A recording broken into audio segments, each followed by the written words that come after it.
దైవమా నువ్వే చెప్పు నీ పేరేమిటో, ఉండే చోటేమిటో, చేసే పని ఏమిటో. దైవమా నువ్వే చెప్పు నీ పేరేమిటో, ఉండే చోటేమిటో, చేసే పని ఏమిటో. చెప్పరాదా అసలు నీ సంగతేమిటో, అందరూ ఉండి ఒంటరివై అర్థమేమిటో.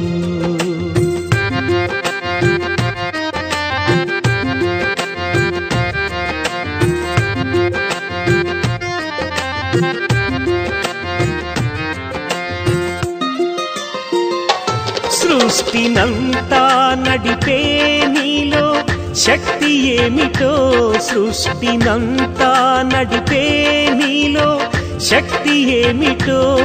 కష్టమంతా తుడిచే నీలో శక్తి ఏమిటో, కష్టమంతా తుడిచే నీలో శక్తి ఏమిటో. ఇంతకీ నీకు మాతో బంధమేమిటో, ఎదురుగా ఉండి ఎవ్వరికీ చెందవేమిటో. విశ్వమంతా ఎంతో ఇదిగా వెతికినా సరే ఆరక్షణమైన కనిపించవుగా, అది ఏమిటో. దైవమా నువ్వే చెప్పు నీ పేరేమిటో, ఉండే చోటేమిటో, చేసే పని ఏమిటో.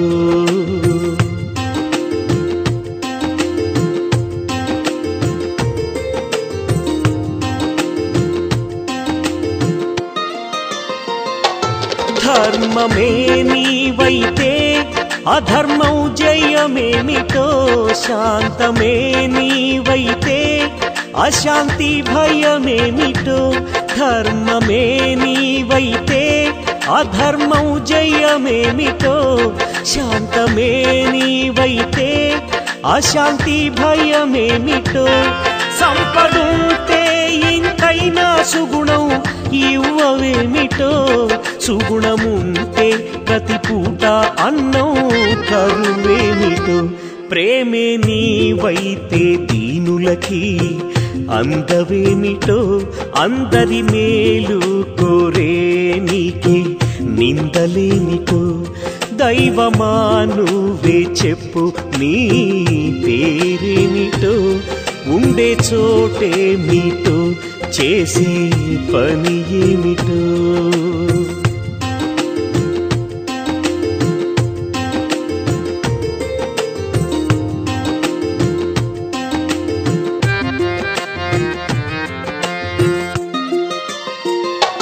పలుకులన్నీ నేర్పే నువ్వే పలకవేమిటో, ఆత్మకథలన్నీ రాసే నీ కథ ఏమిటో.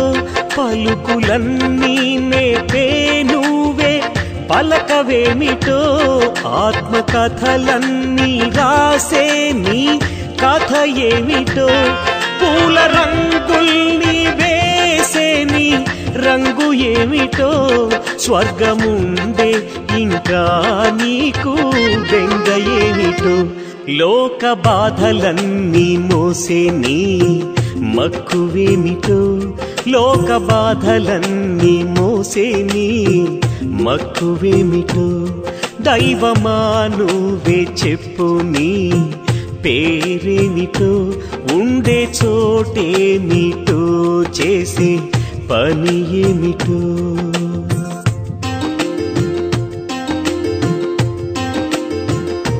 దైవమా దైవమా నువ్వే చెప్పు నీ పేరేమిటో.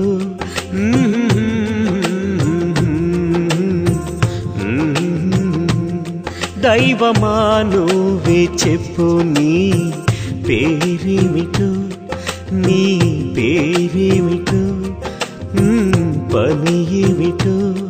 దైవమా దైవమా దైవమా దైవమా దైవమా దైవమా.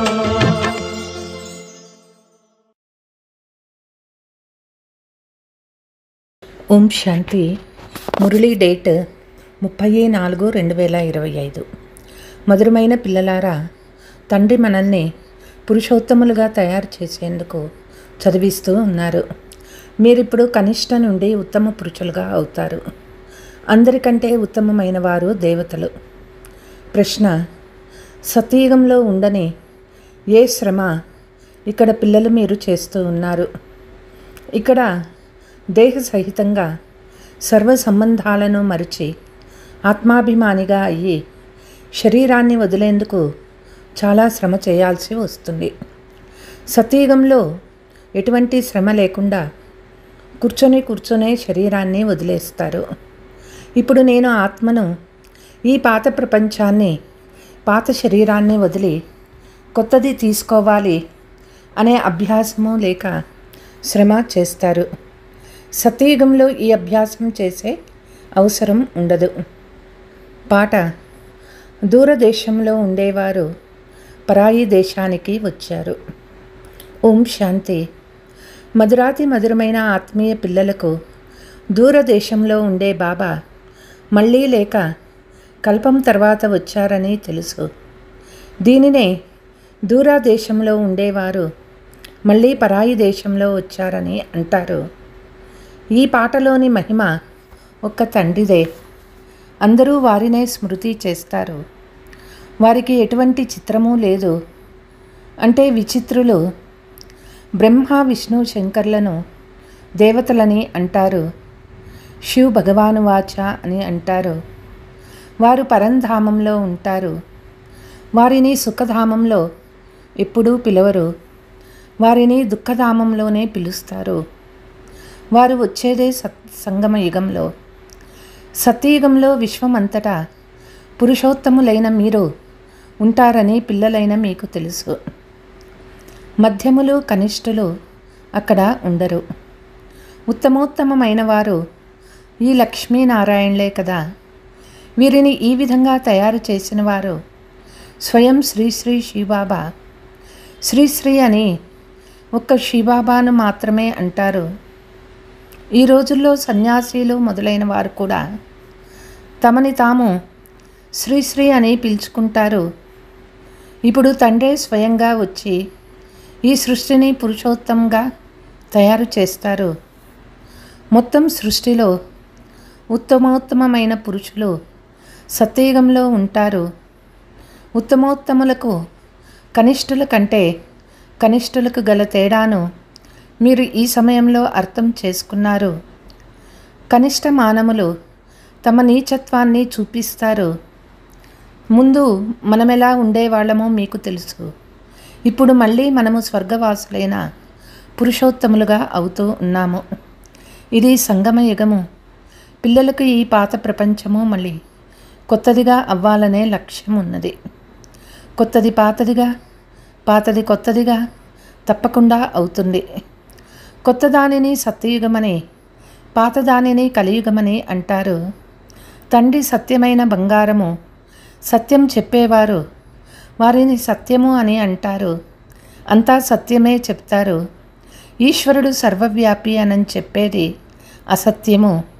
తండ్రి చెప్తూ ఉన్నారు, అసత్యాన్ని వినకండి, చెడు వినకండి, చెడు చూడకండి. రాజవిద్య మాటే వేరు. ఆ విద్యలన్నీ అల్పకాలిక సుఖం కొరకే. వేరే జన్మ తీసుకుంటే మళ్ళీ ప్రారంభం నుంచి చదవాలి. అది అల్పకాలిక సుఖము. ఇది 21 జన్మలకు, అంటే 21 తరాల కొరకు. వృద్ధాప్యాన్ని తరము అని అంటారు. అక్కడ ఎప్పుడూ అకాల మృత్యువులు సంభవించవు. ఇక్కడ అకాల మృత్యువులు ఎలా సంభవిస్తూ ఉన్నాయో చూడండి, జ్ఞాన మార్గంలో కూడా మరణిస్తారు. ఇప్పుడు మీరు మృత్యువుపై విజయం పొందుతూ ఉన్నారు. అది అమరలోకము. ఇది మృత్యులోకమని మీకు తెలుసు. అక్కడ వృద్ధులైనప్పుడు మేము ఈ శరీరాన్ని వదిలి మళ్ళీ చిన్న బిడ్డగా అవుతామని సాక్షాత్కారం అవుతుంది. వృద్ధాప్యం పూర్తి అవుతూనే శరీరాన్ని వదిలేస్తారు. కొత్త శరీరం లభిస్తుందంటే అది మంచిదే కదా. కూర్చొనే సంతోషంగా శరీరాన్ని వదిలేస్తారు. ఇక్కడ అటువంటి స్థితిలో ఉండి శరీరాన్ని వదలాలంటే చాలా కష్టము. ఇక్కడ ఎంతో కష్టంగా ఉండే విషయం అక్కడ సామాన్యమైపోతుంది. ఇక్కడ దేహ సహితంగా ఏ సంబంధాలున్నాయో వాటన్నింటినీ మర్చిపోవాలి. స్వయాన్ని ఆత్మగా భావించి ఈ పాత ప్రపంచాన్ని వదిలేయాలి. కొత్త శరీరం తీసుకోవాలి. ఆత్మ సతో ప్రధానంగా ఉన్నప్పుడు సుందరమైన శరీరం లభిస్తుంది. తర్వాత కామచితిపై కూర్చోవటం వల్ల నల్లగా తమో ప్రధానంగా అయిపోయారు. కావున శరీరం కూడా నల్లదే లభిస్తుంది. సుందరం నుండి శ్యామ్గా తయారైపోయారు. కృష్ణుని పేరు కృష్ణుడే. మరి అతనిని శ్యామసుందరుడని ఎందుకంటారు? చిత్రాలలో కూడా కృష్ణుని చిత్రాన్ని నల్లగా చూపిస్తారు. అయితే దాని అర్థం తెలియదు. ఇప్పుడు మీరు సతో ప్రధానంగా ఉన్నప్పుడు సుందరంగా ఉండేవారని అర్థం చేసుకున్నారు. ఇప్పుడు తమో ప్రధానంగా శ్యామ్గా అయ్యారు. సతో ప్రధానంగా ఉన్నవారిని పురుషోత్తములని అంటారు. తమో ప్రధానంగా ఉన్నవారిని కనిష్ఠులని అంటారు. తండ్రేమో సదా పవిత్రమైన వారు సుందరంగా చేసేందుకు వస్తారు. బాటసారి కదా, కల్పకల్పము వస్తారు. లేకుంటే పాత ప్రపంచాన్ని కొత్త ప్రపంచంగా చేసేది ఎవరు? ఇది పతిత చీచీ ప్రపంచము. ఈ విషయాల గురించి ప్రపంచంలో ఎవ్వరికీ తెలియదు. ఇప్పుడు తండ్రి పురుషోత్తములుగా చేసేందుకు మనల్ని చదివిస్తున్నారని మీకు తెలుసు. మళ్ళీ దేవతలుగా అయ్యేందుకు మనమే బ్రాహ్మణులుగా అయ్యాము. మీరు సంగమయుగ బ్రాహ్మణులు. ఇప్పుడు ఇది సంగమయుగమని ప్రపంచంలోని వారికి తెలియదు. శాస్త్రాలలో కల్పము ఆయువు లక్షల సంవత్సరాలని రాసేశారు. కనుక కలియుగం ఇంకా బాల్యావస్థలోనే ఉందని భావిస్తారు. మేము ఇప్పుడు ఉత్తమోత్తములుగా కలియుగ పతిథి నుండి సతయుగ పావనులుగా మనుషుల నుండి దేవతలుగా అయ్యేందుకు వచ్చామని మీ మనస్సులో అర్థం చేసుకున్నారు. సిక్కుల గురు గ్రంథంలో మలిన వస్త్రాలను భగవంతుడు శుభ్రం చేస్తారని వారి మహిమ ఉన్నది. కానీ ఆ గ్రంథం చదివే వారికి దాని అర్థం తెలియదు. ఈ సమయంలో తండ్రి వచ్చి పూర్తి ప్రపంచంలోని మనుషులందరినీ పావనంగా చేస్తూ ఉన్నారు. మీరిప్పుడు ఆ తండ్రి ఎదుట కూర్చొని ఉన్నారు. తండ్రి పిల్లలకు అన్ని విషయాలు అర్థం చేయిస్తూ ఉన్నారు. రచయిత రచన జ్ఞానము ఇంకెవ్వరికీ తెలియదు. తండ్రి ఒక్కరే జ్ఞానసాగర్లు. వారు సత్యము, చైతన్యము, అమరులు, పునర్జన్మరహితులు, శాంతి సాగరులు, సుఖ సాగర్లు, పవిత్ర సాగర్లు. మీరొచ్చి ఈ వారసత్వాన్ని ఇవ్వమని అందరూ వారినే పిలుస్తారు. తండ్రి మనకు 21 జన్మలకు వారసత్వాన్ని ఇస్తూ ఉన్నారు. ఇది అవినాశి చదువు.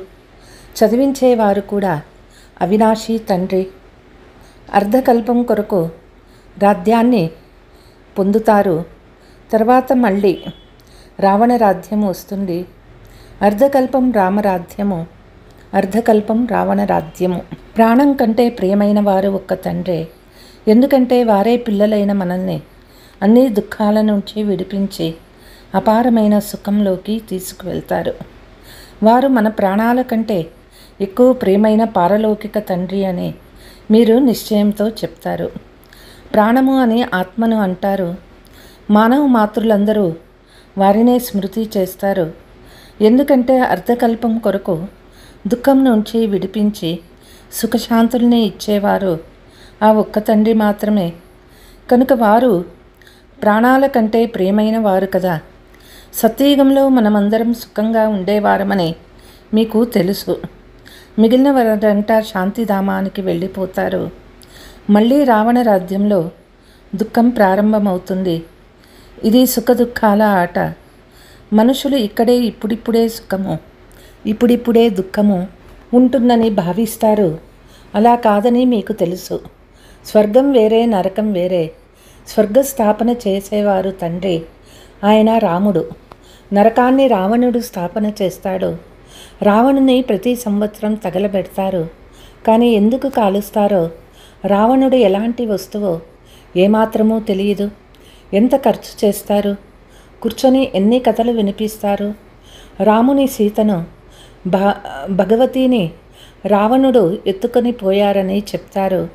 మనుషులు కూడా అలా జరిగి ఉండొచ్చని భావిస్తారు. ఇప్పుడు మీకు అందరి కర్తవ్యం గురించి తెలుసు. మీ బుద్ధిలో జ్ఞానం ఉన్నది. ప్రపంచ చరిత్ర భూగోళాల గురించి పూర్తిగా ఎవ్వరికీ తెలియదు. తండ్రికి మాత్రమే తెలుసు. వారినే ప్రపంచ రచయిత అని కూడా అనరు. ప్రపంచం అనాదిగానే ఉంటుంది. తండ్రి వచ్చి కేవలం ఈ చక్రం ఎలా తిరుగుతుందనే జ్ఞానాన్ని ఇస్తారు. భారతదేశంలో లక్ష్మీనారాయణ రాజ్యం ఉండేది. అది ఏమైంది? దేవతలు ఎవరితోనైనా యుద్ధం చేశారా? అటువంటిదేమీ లేదు. అర్ధకల్పం తర్వాత రావణ రాజ్యం ప్రారంభమవటం వల్లే దేవతలు వామ మార్గంలోకి వెళ్ళిపోతారు. యుద్ధంలో ఎవరినో ఓడించి రాజ్యాన్ని తీసుకోవటం కూడా జరగదు. సైన్యము మొదలైనవి ఉండవు. యుద్ధం ద్వారా రాజ్యము తీసుకోరు, రాజ్యాన్ని పోగొట్టుకోరు. ఇక్కడ మీరు యోగము ద్వారా పవిత్రంగా అయ్యి పవిత్ర రాజ్యాన్ని స్థాపన చేస్తారు. అంతేకాని మీ చేతిలో ఏ ఆయుధాలు లేవు. ఇది డబుల్ అహింస. ఒకటి పవిత్రత అను అహింస, రెండవది మీరు ఇతరులెవ్వరికీ యుద్ధం ఇవ్వరు, దుఃఖం ఇవ్వరు. అన్నిటికంటే పెద్ద హింస కామ వికారము. ఇది ఆది మధ్యాంత దుఃఖం ఇస్తుంది. రావణ రాజ్యంలోనే దుఃఖం ప్రారంభమవుతుంది. వ్యాధులు ప్రారంభమవుతాయి. ఎన్ని రకాల వ్యాధులున్నాయి. అనేక ప్రకారాల మందులు కూడా వెలువడుతూ ఉంటాయి. అందరూ రోగులైపోయారు కదా. మీరు మీ యోగ బలం ద్వారా 21 జన్మలకు నిరోగులుగా అవుతారు. అక్కడ దుఃఖము, రోగాల నామరూపాలే ఉండవు. అందుకొరకే మీరిక్కడ చదువుకుంటూ ఉన్నారు. భగవంతుడు మనల్ని చదివించి భగవతీలుగా చేస్తున్నారని పిల్లలు మీకు తెలుసు. చదువు కూడా ఎంత సహజమైనది. అర్ధగంట లేక 3/4 గంట పూర్తి చక్రాన్ని అంతా అంటే చక్ర జ్ఞానమంతా అర్థం చేయిస్తారు. 84 జన్మలు ఎవరెవరు తీసుకుంటారో మీకు తెలుసు. భగవంతుడు నిరాకారులు. వారు మనల్ని చదివిస్తూ ఉన్నారు. వారి సత్యమైన పేరే శివుడు. కళ్యాణకారి కదా. సర్వుల కళ్యాణకారులు, సర్వుల సద్గతిదాత, శ్రేష్టాతి శ్రేష్టమైన తండ్రి ఒక్కరే. శ్రేష్టాతి శ్రేష్టమైన మనుషులుగా చేస్తారు. బాబా చదివించి వివేకవంతులుగా చేసి ఇప్పుడు మీరు వెళ్ళి ఇతరులను చదివించండి అని చెప్తారు. ఈ బ్రహ్మ కుమారీలను చదివించేవారు శ్రీబాబా అని బ్రహ్మ ద్వారా దత్తు తీసుకున్నారని తెలపండి. ప్రజాపిత బ్రహ్మ ఎక్కడ నుండి వచ్చారనే విషయంలోనే అందరూ తికమక చెందుతున్నారు. అతని అనేక జన్మల అంత్యములో నేను దత్తు తీసుకున్నానని బాబా చెప్తూ ఉన్నారు. ఎవరి అనేక జన్మల అంత్యములో? ఈ లక్ష్మీనారాయణులే పూర్తి 84 జన్మలు తీసుకున్నారు. అందుకే కృష్ణుణ్ణి శ్యామసుందరుడని అంటారు. మనమే సుందరంగా ఉండేవారము. తర్వాత 2 కళలు తగ్గిపోయాయి. కళలు తగ్గుతూ ఇప్పుడు కళాహీనంగా అయ్యాము. ఇప్పుడు తమో ప్రధానం నుండి సతో ప్రధానం ఎలా అవ్వాలి? తండ్రి చెప్తూ ఉన్నారు, నన్ను స్మృతి చేస్తే మీరు పావనంగా అవుతారు. ఇది రుద్ర జ్ఞాన యజ్ఞమని కూడా మీకు తెలుసు. యజ్ఞానికి బ్రాహ్మణులు కావాలి. సత్యమైన బ్రాహ్మణులైన మీరే సత్యమైన గీతను వినిపిస్తారు. అందుకే మీరు సత్య గీతా పాఠశాల అని వ్రాస్తారు. ఆ గీతలో పేరు మార్చేశారు. కల్ప క్రితం ఎవరు ఎలా వారసత్వం తీసుకునే ఉంటారో ఇప్పుడు అలాగే తీసుకుంటారు. మిమ్మల్ని మీరే హృదయంలో ప్రశ్నించుకోండి. మేము పూర్తి వారసత్వాన్ని తీసుకోగలమా? మనుషులు శరీరం విడిచి పెట్టినప్పుడు ఖాళీ చేతులతో వెళ్తారు. ఆ వినాశ సంపాదన వెంట రాదు. కానీ మీరు చేతులు పూర్తిగా నింపుకొని వెళ్తారు. ఎందుకంటే 21 జన్మలకు మీరు జమ చేసుకుంటూ ఉన్నారు. మనుషుల సంపాదనంతా మట్టిలో కలిసిపోతుంది. దీనికంటే మనదంతా బదిలీ చేసి బాబాకు ఎందుకు ఇవ్వరాదు? ఎవరైతే చాలా దానం చేస్తారో వారు వచ్చే జన్మలో ధనవంతులుగా అవుతారు. బదిలీ చేస్తారు కదా. ఇప్పుడు మీరు 21 జన్మలకు కొత్త ప్రపంచంలోకి బదిలీ చేస్తారు. మీకు తిరిగి 21 జన్మలకు ప్రతిఫలం లభిస్తుంది. వారు 1 జన్మకు కొరకు అల్పకాలానికి బదిలీ చేస్తారు. మీరు 21 జన్మల కొరకు బదిలీ చేస్తారు. తండ్రి దాత కదా. ఇది డ్రామాలో నిర్ణయించబడింది. ఎవరు ఎంత చేసుకుంటారో అంతా పొందుకుంటారు. వారు పరోక్షంగా దానపుణ్యాలు చేస్తే అల్పకాలానికి వారికి ప్రతిఫలం లభిస్తుంది. ఇది ప్రత్యక్షము. ఇప్పుడు మీదంతా నూతన ప్రపంచానికి బదిలీ చేయాలి. ఈ బ్రహ్మను చూశారు కదా, ఎంత సాహసం చేశారు. సర్వము ఈశ్వరుడే ఇచ్చారని మీరంటారు. ఇప్పుడు తండ్రి చెప్తూ ఉన్నారు, ఆ సర్వము నాకు ఇచ్చేయండి, నేను మీకు విశ్వచక్రవర్తి పదవిని ఇస్తాను. బ్రహ్మ బాబా వెంటనే ఇచ్చేశారు. ఏమీ ఆలోచించలేదు. ఫుల్ పవర్ ఇచ్చేశారు. నాకు ఈ విశ్వచక్రవర్తి పదవిని ఇస్తారనే నష ఎక్కింది. పిల్లల గురించి కూడా సంకల్పం నడవలేదు. ఇచ్చేవాడు ఈశ్వరుడైనప్పుడు ఎవరి బాధ్యతనైనా ఎందుకు తీసుకోవాలి? 21 జన్మలకు ఎలా బదిలీ చేయాలో తెలుసుకోవాలంటే ఈ తండ్రిని చూడండి, అతనిని అనుసరించండి. ప్రజాపిత బ్రహ్మ బదిలీ చేశాడు కదా. ఈశ్వరుడు దాత. వారు ఇతని ద్వారా చేయించారు. తండ్రి నుండి వారసత్వాన్ని తీసుకునేందుకు వచ్చామని మీ అందరికీ తెలుసు. రోజు రోజుకు సమయం తగ్గిపోతూ ఉంది. ఆపదలు ఎలా వస్తాయంటే వర్ణించనలవి కాదు. వ్యాపారుల శ్వాస గుప్పిట్లలో ఉంటుంది. ఏ యమదూతలు వస్తారో అని భయపడుతూ ఉంటారు. పోలీసుల ముఖం చూసి మూర్ఛపోతారు. ఇంకా పోను పోను చాలా విసిగిస్తారు. బంగారు మొదలైనవి ఏమీ పట్టుకోనివ్వరు. మీ వద్ద ఏముంటుంది? డబ్బులే ఉండవంటే ఏం కొనగలరు? నోట్లు కూడా చెల్లవు. రాజ్యమే మారిపోతుంది. అంతిమంలో చాలా దుఃఖంతో మరణిస్తారు. చాలా దుఃఖము తర్వాత సుఖం వస్తుంది. ఇది అనవసరంగా చంపుకునే ఆట. ప్రకృతి వైపరీత్యాలు కూడా వస్తాయి. అంతకుముందే తండ్రి నుండి సంపూర్ణ వారసత్వం తీసుకోవాలి. భలే తిరగండి. కానీ తండ్రిని స్మృతి చేస్తూ ఉంటే పావనంగా అవుతారు. కానీ ఆపదలు చాలా వస్తాయి. అయ్యో రక్షించండి, అయ్యో రక్షించండి అని చాలా పిలుస్తూ ఉంటారు. అంతిమంలో ఒక్క శ్రీబాబా స్మృతి ఉండే విధంగా పిల్లలు మీరు అభ్యాసం చేయాలి. వారి స్మృతిలోనే శరీరాన్ని వదిలివేయాలి. ఇతర బంధుమిత్రులు మొదలైన వారెవ్వరూ గుర్తు రాకూడదు. ఈ అభ్యాసం చేయండి. తండ్రి ఒక్కరినే స్మృతి చేసి నారాయణునిగా అవ్వాలి. ఈ అభ్యాసం చాలా చేయాలి. లేకుంటే పశ్చాత్తాపపడాల్సి వస్తుంది. ఇతరులెవ్వరినీ స్మృతి చేసినా పాస్ అవ్వలేరు.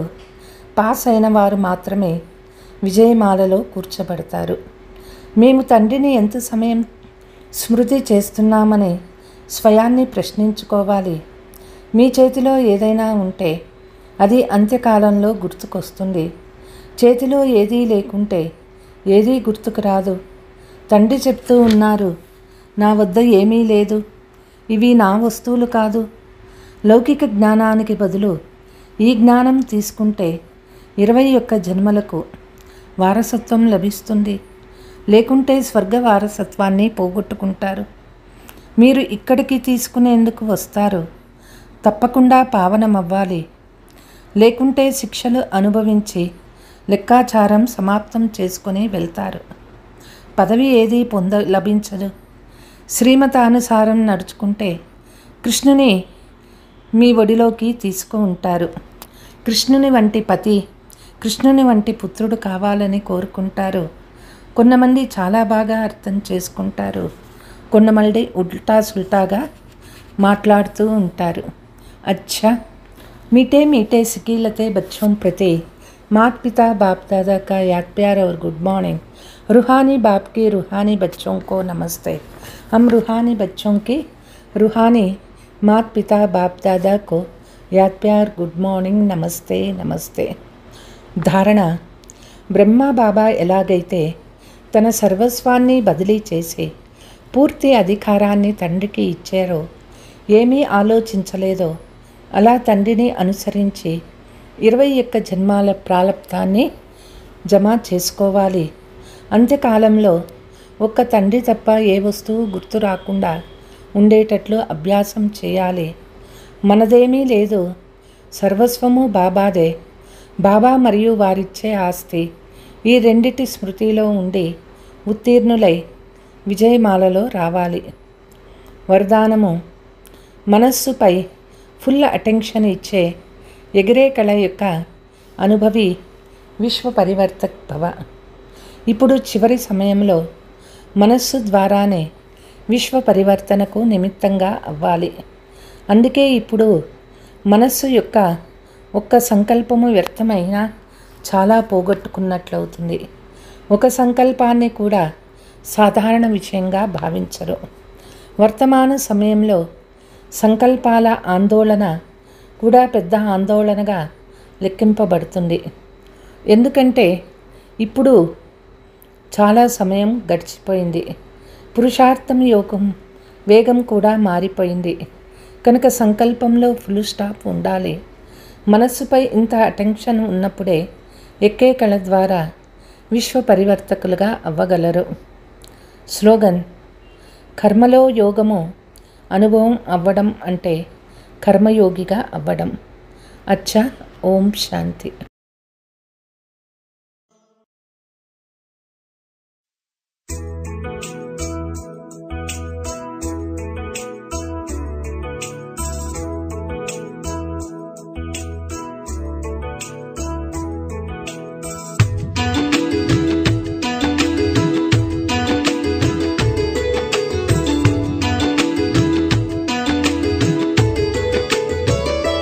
జ్యోతిర్బిందు స్వరూపుడు నిరాకారుడు ఈ భువికే ఆధారము భగవానుడు. జ్యోతిర్బిందు స్వరూపుడు నిరాకారుడు ఈ భువికే ఆధారము భగవానుడు. ఓంకారేశ్వరుడు శివుడు మహాకారుడు జనన మరణాలలో రాడు పరమేశుడు.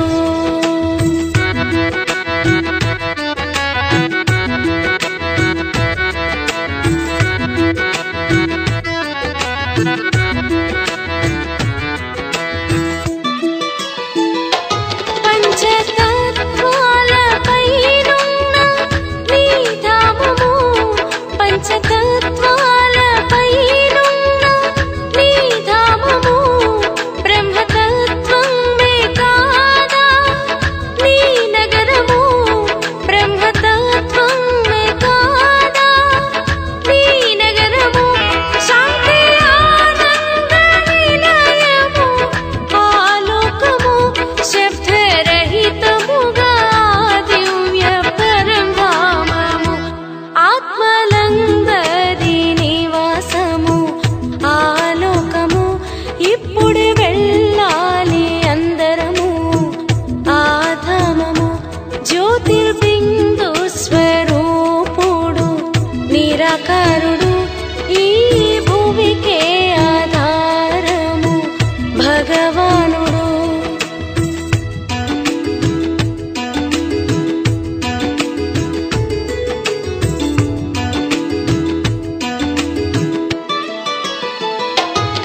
సూర్యచంద్రాది నక్షత్ర ప్రకృతంతా నీ సంకల్ప సృష్టి